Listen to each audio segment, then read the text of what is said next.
Hey guys, Brian here, learning silver and gold. Hey, I wanted to do a real quick video just to kind of talk about something that I brought up in the past. So this UPMA, which as you can see here stands for United Precious Metals Association, which is a part of Alpine Gold. And I brought this up a while back, and in a couple of videos, I think I've mentioned it here and there. And when I originally did this account, I was kind of more interested in kind of like you've seen a lot of these sites that you can, put some money back in an account and then they will ship you your metals. Okay. And that still is a possibility, with this website, with this service as well. You can also do that, just pay the shipping and they will ship your metals. However, with the current, banking crisis going on, my interest isn't so much in this, being a stacking method, although that could be a backup option, in my opinion. My interest is the idea of possibly using this or something like this. Okay, there's also other websites out there like Glint, banking type of thing, which I've looked at, I've dabbled in a little bit. But Glint was one that they had some previous, issues before. I can't remember if it was a solvency issue or what, but they kind of, had some financial problems, let's say that a couple of years ago. And so that stuff like that really worries me, to think about that as we see the banks in general are having issues like that. Now, on something like this, though, one thing that's important to note is that this, your UPMA account it's 100% reserve banking. It's 100%. It's not a traditional bank either. Okay, this is more of a storage or vaulting service.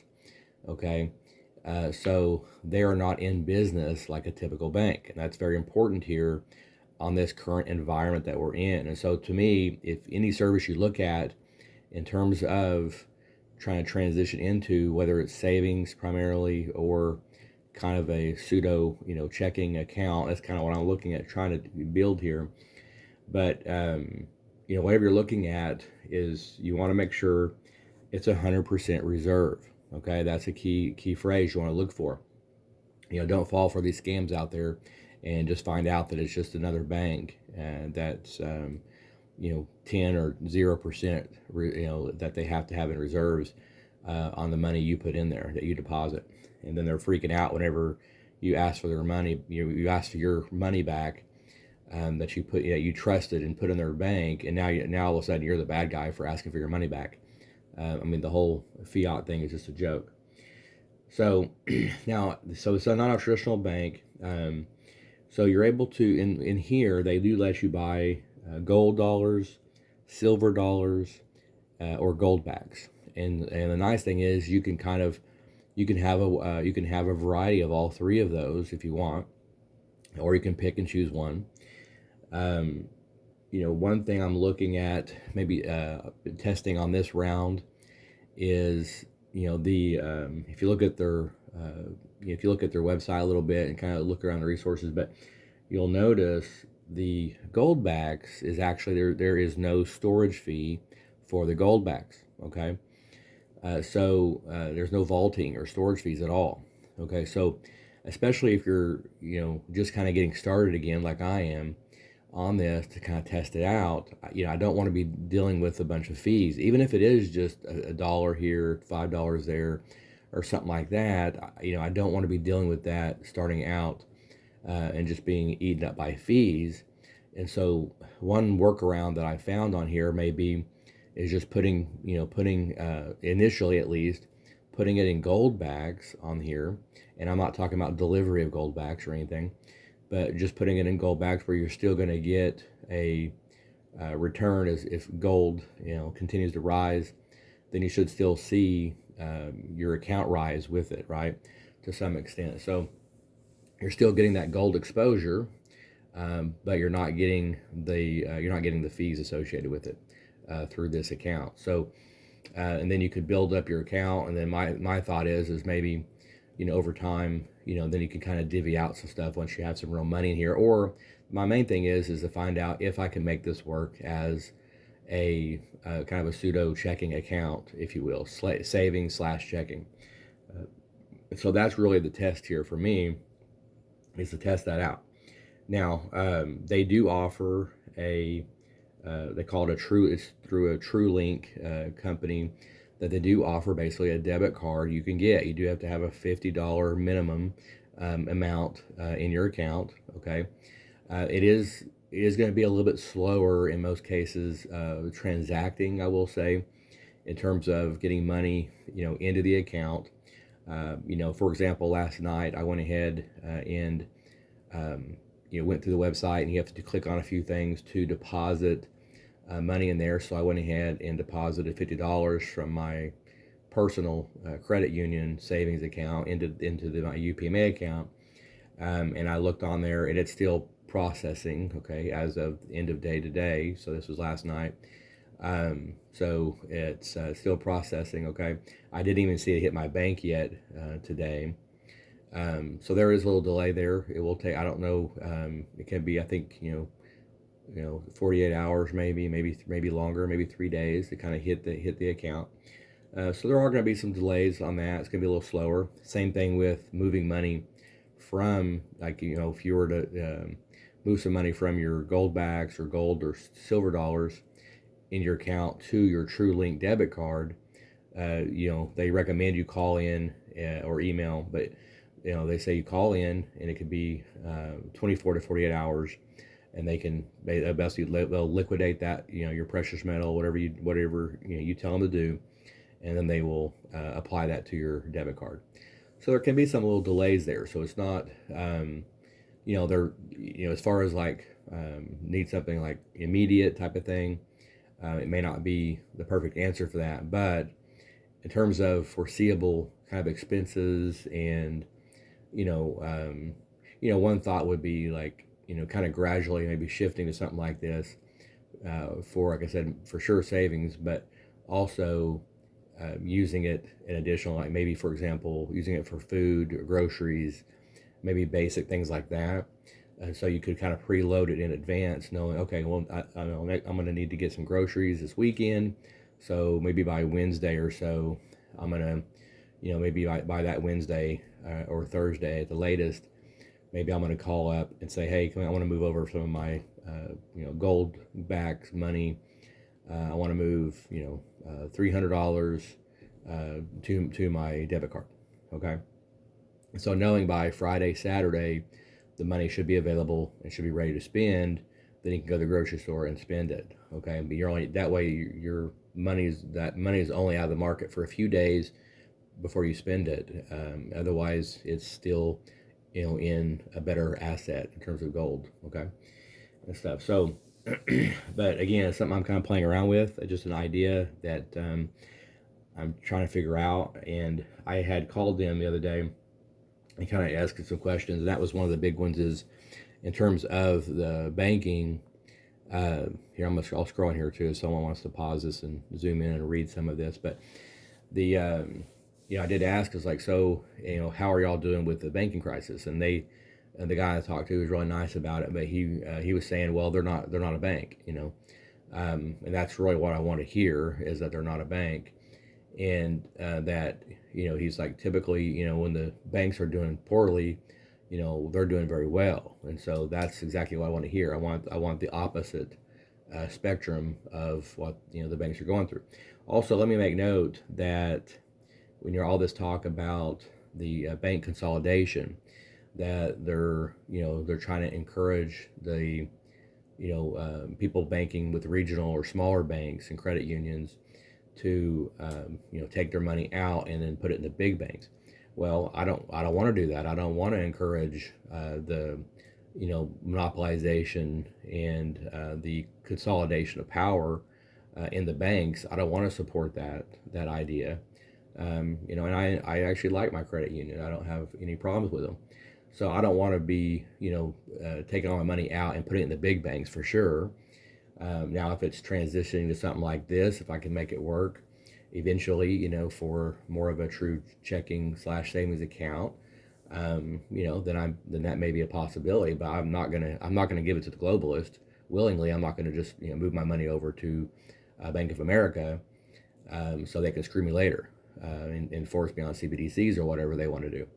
So that's what I'm not going to do. I can say that and stuff. So I think the key is to look into other options and of course, gold and silver and stuff. That's the way to go.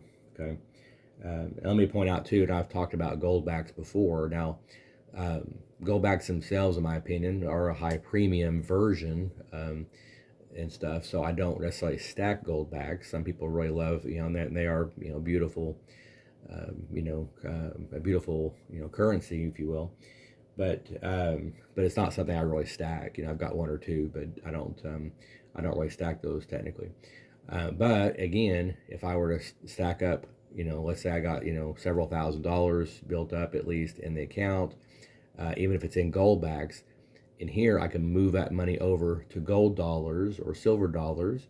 And then if I wanted to, actually have some metals delivered, okay, then I can actually, pay the shipping and have some metals delivered to my home. So there's options like that. I like that flexibility, and then also again, something comes up. I need to spend, $500 on something, a car part or whatever, maintenance or something.